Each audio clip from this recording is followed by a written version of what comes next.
안녕하세요. 내가 하고 싶은 이야기는 오늘의 주제는 연동형 비례대표제에 대하여입니다.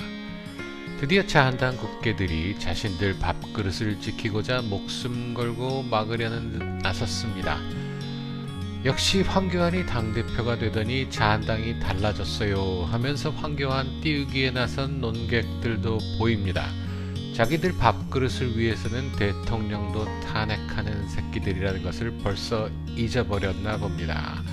어쨌든 좌파들은 전자결제를 하면서 첨단으로 나가는데 구태의연하게 사무실 점거농성이나 한 한심한 인사들이 의회 쿠데타라 비난하고 나섰습니다. 하지만 엉뚱하게도 반미당의 내분으로 결론을 내지 못하고 소강 상태에 들어갔습니다. 하지만 반미당은 어차피 둘로 갈라져서 각각 흡수되어 버릴 정당이기 때문에 적당한 지분만 보장된다면 언제든 다시 선거법 개정에 동의하고 나설 소지가 다분히 있다 하겠습니다. 아무튼 김문수는 계산 방법이 어렵다고 징징댔고 정규재는 전라도와 경상북도의 몰표 타령을 하면서 그저 비방만 해댔습니다. 정규재의 눈에는 전라도와 경상북도는 같아 보이나 봅니다. 아무튼 도대체 뭐가 그리도 어려운 수학 공식이 있어야 하는 것인지 궁금해서 한번 알아보았습니다. 연동형 비례대표제가 무엇이며 지금 제출된 법안의 쟁점은 무엇인지, 그리고 우리는 그 법안을 어찌 보아야 하는지 한번 이야기해 보도록 하겠습니다.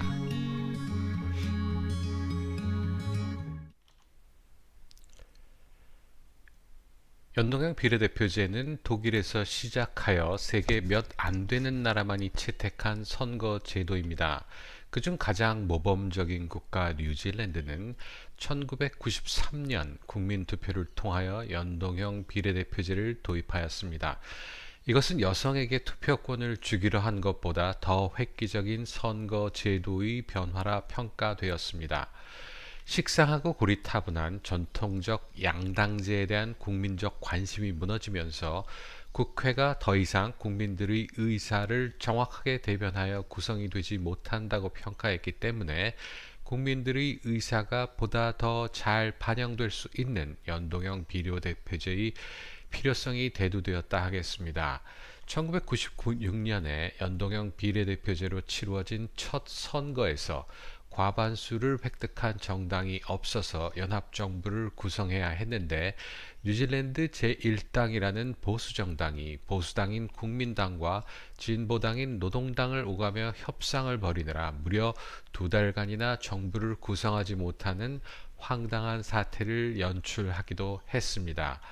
연동형 비례대표제 덕분에 보다 다양한 사회 각계각층을 대변한 인물들이 국회로 진출할 수 있었다는 긍정적 평가가 있는 반면에 정부 구성의 키를 쥐고 있는 소수 정당이 의원 수에 비하여 과도한 영향력을 행사한다는 비판도 받고 있습니다.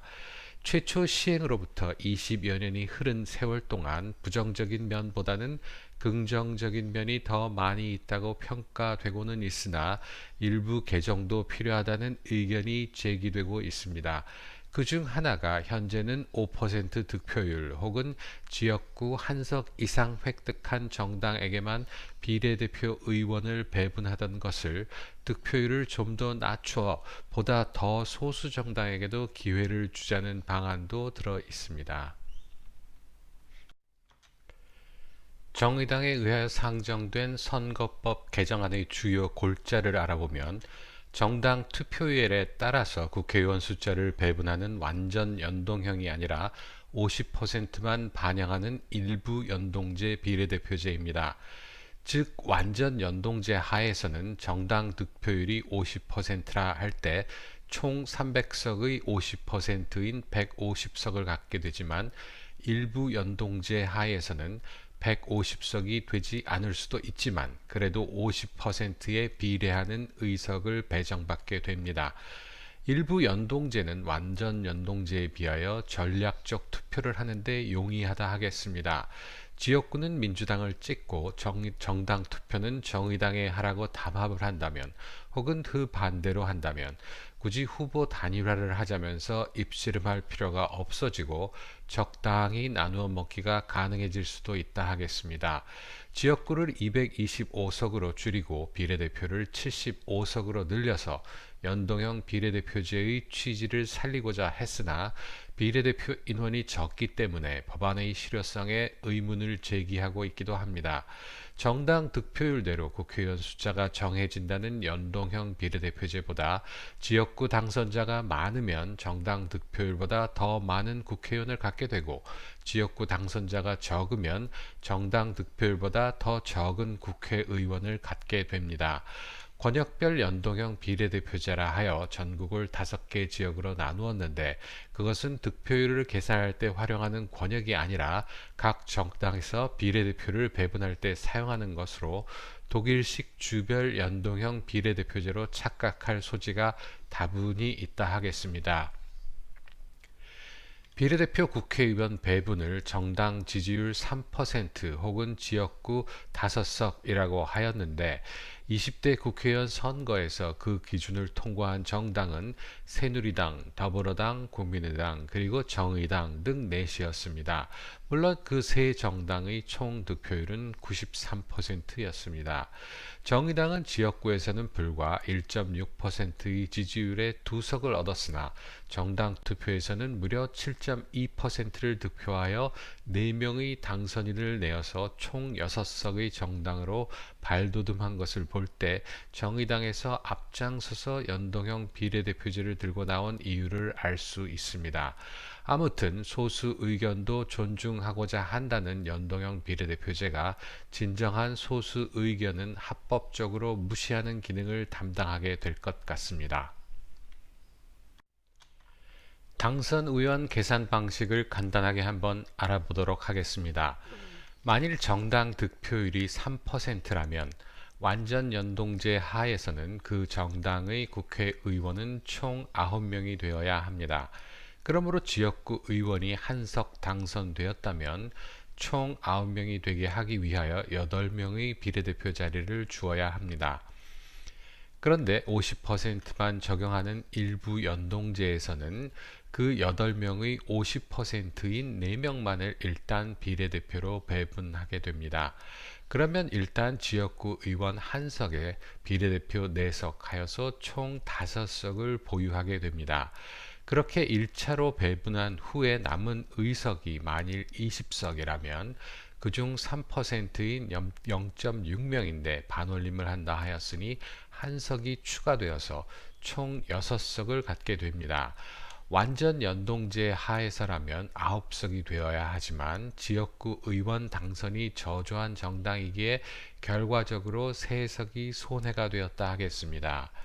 반대로 정당 득표는 3%였지만 지역구에서 7석을 당선시킨 정당이 있다면 1차 배분에서 총 9석에서 지역구 7석을 제외한 나머지 2석의 50%인 한석의 비례대표를 갖게 되어 총 8석이 됩니다.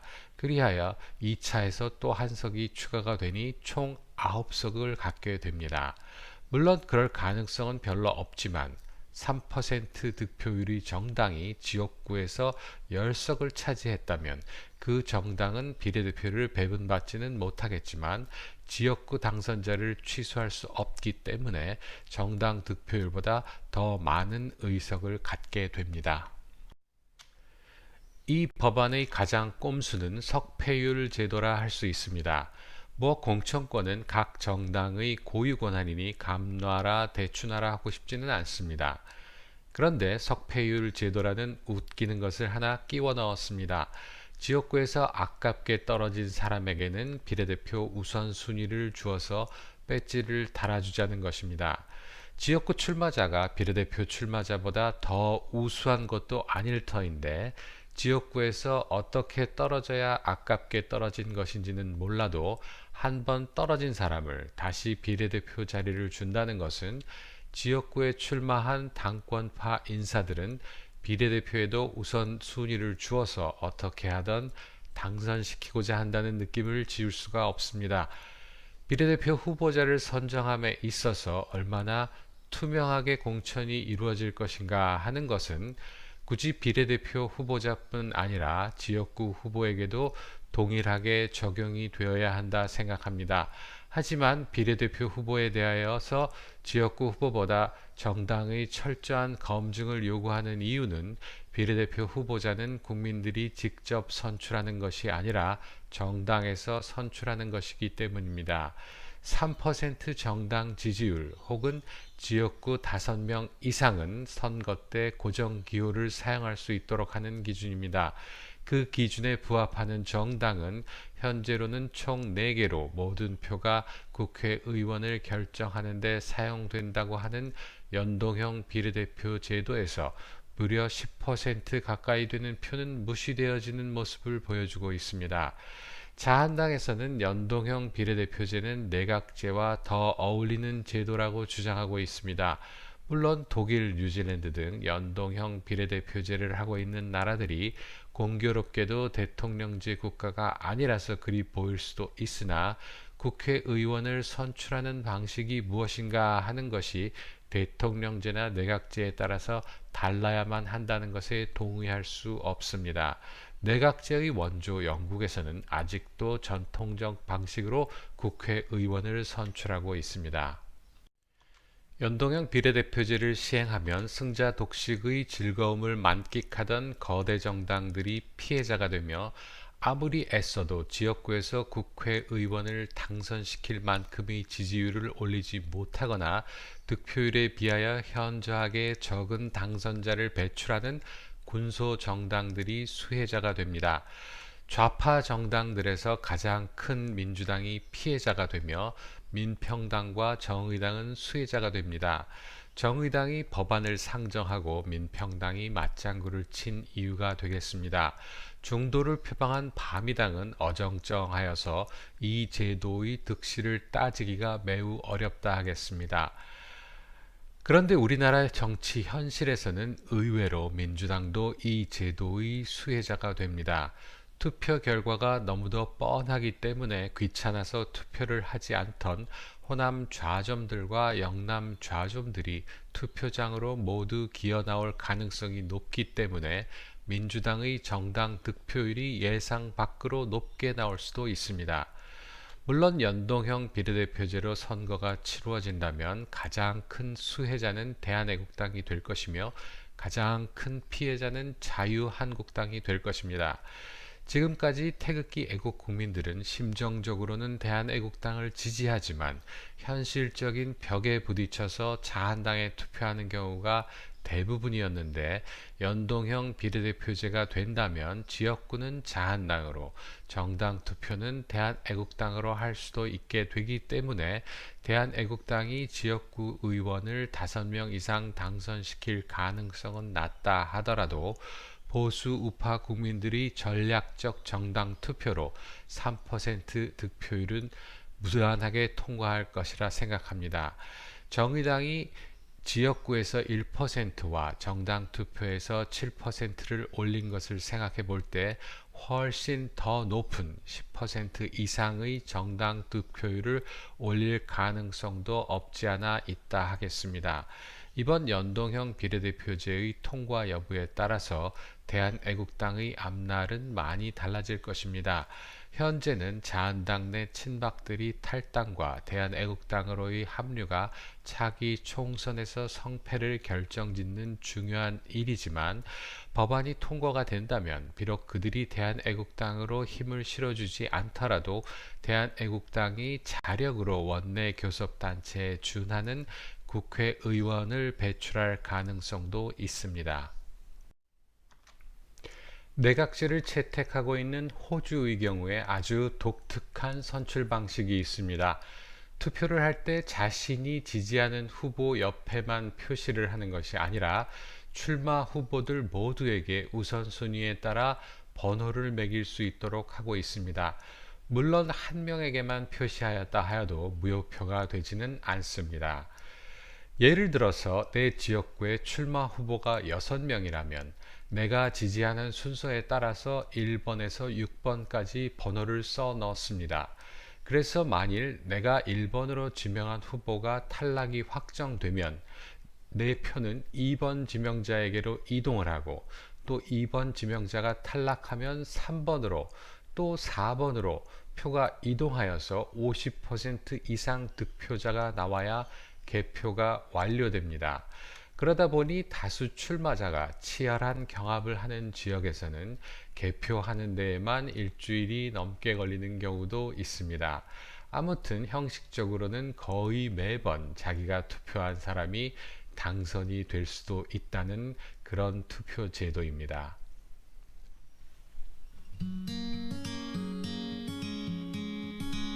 정당 정치의 꽃은 토론을 통한 협치와 상생이라 할 수 있습니다. 그런데 우리나라는 토론이라 하면서 남의 말은 듣지도 않고 자기 주장만 하고, 협치라 하면서 우선 자신들을 먼저 돕기를 강요하고, 상생이라 하면서 내가 먼저 일단 살아보고 너는 죽던 말던 다음 일이라 생각하는 그런 삼류 정치꾼들이 대한민국의 국회를 장악하고 있다는 것이 현실입니다. 또한 자신들이 힘이 약할 때는 좌익과 우익으로 양날개가 있어야 새가 난다면서 공생을 주장하던 좌파들이 자신들이 힘이 강해지니까 보수를 불태워 버리자고 외치는 그런 사악한 인간 이하의 것들이 있는 한 대한민국에는 그 어떤 훌륭한 정치 제도를 채택하더라도 실패할 수밖에 없습니다. 국회가 이리 막장이 된 것은 아무 생각 없이 표를 주는 국민들의 책임입니다. 국민 각자가 정신 차리지 않는 한 우리는 계속해서 이런 한심한 꼴을 보아야만 합니다. 어쩌면 이런 꼴도 못 보고 투표도 할 필요가 없는 세상에서 살게 될지도 모를 일입니다. 여러분이 아무 생각 없이 자한당에 투표하는 한 여러분은 결코 올바른 보수 우파 정당을 가질 수 없습니다. 내가 하고 싶은 이야기는 연동형 비례대표제에 대하여는 여기서 마치겠습니다. 다음에 다시 만나요. 감사합니다.